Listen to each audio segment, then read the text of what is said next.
Hello friends, कैसे हैं आप। आज 3 अगस्त है और 3 अगस्त को एक ऐसे व्यक्ति का जन्म दिवस मनाया जाता है जिसने हमारे भारत के लिए कई सारी रचनाएं अपनी कविता के माध्यम से प्रस्तुत की। जी हाँ दोस्तों, मैं यदुनंदन शर्मा और आज हम बात करेंगे भारत के जाने माने राष्ट्र कवि श्री मैथिली शरण गुप्त जी के बारे में। जी हाँ दोस्तों, आज मैथिली शरण गुप्त जी का जन्म दिवस मनाया जाता है। मैथिली शरण गुप्त जी जिन्होंने भारत के लिए कई सारी रचनाएं लिखी, उनकी कविताएं आज भी कई लोगों के दिलों में राज करती है। जी हाँ दोस्तों, नर हो न निराश करो मन को, कुछ काम करो कुछ काम करो जैसी कविताएं आज भी लोगों के जबान पर टिकी हुई है। चलिए दोस्तों, आज इसी वीडियो के माध्यम से जानते हैं संपूर्ण जानकारी मैथिली शरण गुप्त जी के बारे में। आप वीडियो में एंड तक जरूर बने रहें ताकि संपूर्ण जानकारी आप तक सीधी पहुंच सके। अगर आपने चैनल को सब्सक्राइब नहीं किया है तो चैनल को सब्सक्राइब जरूर कर लें, बेल आइकन साथ में दबाएं ताकि हमारे प्रत्येक वीडियो की नोटिफिकेशन आप तक सबसे पहले पहुंचे। जी हाँ दोस्तों, अगर वीडियो अच्छा लगे तो लाइक जरूर करना, कमेंट जरूर करना और शेयर जरूर करना। चलते हैं वीडियो की तरफ।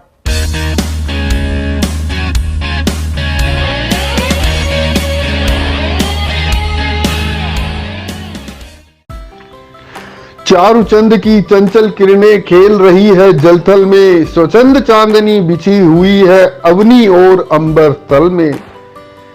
आज 3 अगस्त को एक रचनाकार का उदय हुआ था जिसने इन पंक्तियों जैसी न जाने कितनी रचनाओं से हिंदी साहित्य में ऐसा दीप जलाया जो आज तक टिमटिमा रहा है। पंचवटी, यशोधरा, साकेत जैसी कालजयी रचनाओं के कवि मैथिली शरण गुप्त का आज ही के दिन 1886 में जन्म हुआ था। वे झांसी के चिरगांव में जन्मे थे। उन्होंने 12 साल की उम्र में ही ब्रज भाषा में कविता लिखना शुरू किया। नर हो न निराश करो मन को, कुछ काम करो जैसी रचनाओं से वे देश में मशहूर हो गए। सम्राट वैश्य परिवार में जन्मे मैथिली शरण गुप्त के पिता का नाम सेठ रामचरण और माता का नाम श्रीमती काशीबाई था। पिता रामचरण एक निष्ठावान प्रसिद्ध राम भक्त थे। इनके पिता कनकलता उपनाम से कविता किया करते थे और राम के विष्णुत्व में अटल आस्था रखते हुए गुप्त जी को कवित्व प्रतिभा और राम भक्ति पैतृक देन में मिली। वे बाल्यकाल में ही काव्य रचना करने लगे। पिता ने इनके एक छंद को पढ़कर आशीर्वाद दिया कि तू आगे चलकर हमसे 1000 गुनी अच्छी कविता करेगा, और यह आशीर्वाद अक्षरशः सत्य हुआ। मुंशी अजमेरी के साहचर्य में उनके काव्य संस्कारों को विकसित किया। उनके व्यक्तित्व में प्राचीन संस्कारों और आधुनिक विचारधारा दोनों का समन्वय था। मैथिली शरण गुप्त को साहित्य जगत में दद्दा नाम से संबोधित किया जाने लगा। मैथिली शरण गुप्त की प्रारंभिक शिक्षा चिरगांव झांसी के राजकीय विद्यालय में हुई। प्रारंभिक शिक्षा समाप्त करने के उपरांत गुप्त जी झांसी के मैकडॉनल्ड हाई स्कूल में अंग्रेजी पढ़ने के लिए भेजे गए, पर वहां इनका मन नहीं लगा और 2 वर्ष पश्चात ही घर पर इनकी शिक्षा का प्रबंध किया गया। लेकिन पढ़ने की अपेक्षा इन्हें चकई फिराना और पतंग उड़ाना अधिक पसंद था। फिर भी इन्होंने घर पर ही संस्कृत, हिंदी और बांग्ला साहित्य का व्यापक अध्ययन किया। इन्हें आला पढ़ने में भी बहुत आनंद आता था। हिंदी साहित्य में गद्य को चरम तक पहुंचाने में जहां प्रेमचंद का विशेष योगदान माना जाता है, वहीं पद्य और कविता में राष्ट्र कवि मैथिली शरण गुप्त को सबसे आगे माना जाता है। अपनी कविताओं में मैथिली शरण गुप्त ने कविता के क्षेत्र में अतुल्य योगदान दिया। मैथिली शरण गुप्त खड़ी बोली के प्रथम महत्वपूर्ण कवि है। पंडित महावीर प्रसाद द्विवेदी जी की प्रेरणा से आपने खड़ी बोली को अपनी रचना का माध्यम बनाया और अपनी कविता के द्वारा खड़ी बोली को एक काव्य भाषा के रूप में निर्मित करने में अथक प्रयास किया।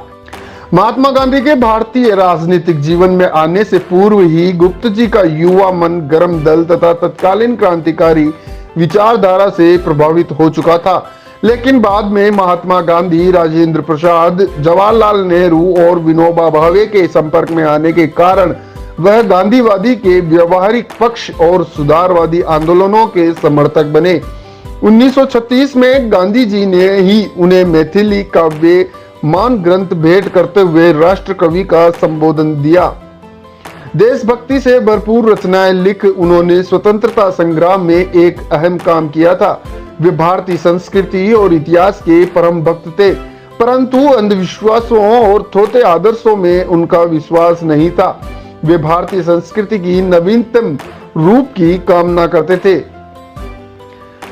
पवित्रता, नैतिकता, परंपरागत मानवीय संबंधों की रक्षा गुप्त जी के काव्य के प्रथम गुण है, जो पंचवटी से लेकर जयद्रथ वध, यशोधरा और साकेत तक में प्रतिष्ठित एवं प्रफलित हुए हैं। साकेत उनकी रचना का सर्वोच्च शिखर है, लेकिन भारत भारती मैथिली शरण की सबसे प्रसिद्ध रचना मानी जाती है। इस रचना में उन्होंने स्वदेश प्रेम को दर्शाते हुए वर्तमान और भावी दुर्दशा से उबरने के लिए समाधान खोजने का एक सफल प्रयास किया है। भारतवर्ष के संक्षिप्त दर्शन की काव्यात्मक प्रस्तुति भारत भारती निश्चित रूप से किसी शोध कार्य से कम नहीं है।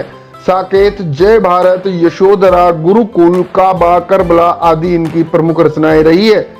कला और साहित्य के क्षेत्र में विशेष योगदान देने वाले मैथिली शरण गुप्त को 1952 में राज्यसभा की सदस्यता भी दी गई और 1954 में उन्हें पद्म भूषण से नवाजा गया।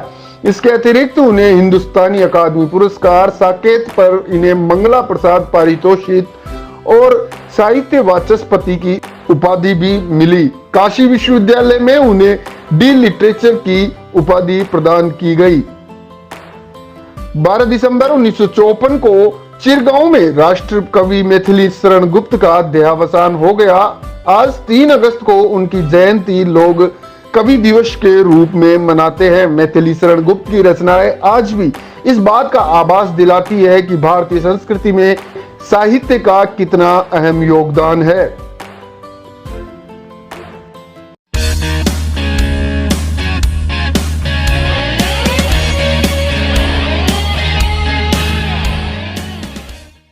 तो दोस्तों, कैसी लगी आपको जानकारी, कैसा लगा ये वीडियो? मैथिली शरण गुप्त जी के बारे में जानकर आपको कैसा लग रहा है, कैसा महसूस कर रहे हैं आप? हमारे देश के राष्ट्र कवि के बारे में जानकर आपको शायद प्रसन्नता हुई होगी। जी हाँ दोस्तों, अगर वीडियो अच्छा लगा हो तो लाइक जरूर करें, कमेंट जरूर करें और शेयर जरूर करें। और अगर हाँ, चैनल को सब्सक्राइब नहीं किया है तो चैनल को सब्सक्राइब जरूर कर लें, बेल आइकन जरूर दबा लें ताकि हमारे प्रत्येक वीडियो की नोटिफिकेशन आप तक सबसे पहले पहुंच सके। Thank you.